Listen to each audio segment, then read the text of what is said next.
বন্ধুরা, সন্দেশখালি এবার রাউডি রাঠোর ছবির কথা মনে করিয়ে দিল।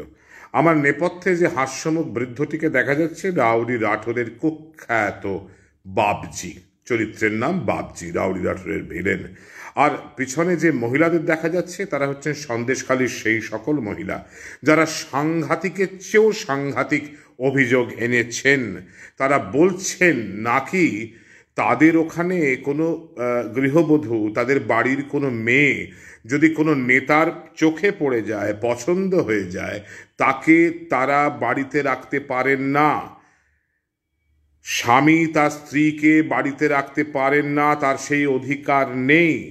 বাবা তার মেয়েকে বাড়িতে রাখতে পারেন না, তার সেই অধিকার নেই। যদি চোখে পড়ে যায়, পছন্দ হয়, তাহলে পার্টি অফিসে নিয়ে গিয়ে রাত কাটলে ভোরবেলা বাড়ি ফেরত দেওয়া হয়, কিংবা 2-3 দিনও রাখা হয় বেশি পছন্দ হয়ে গেলে।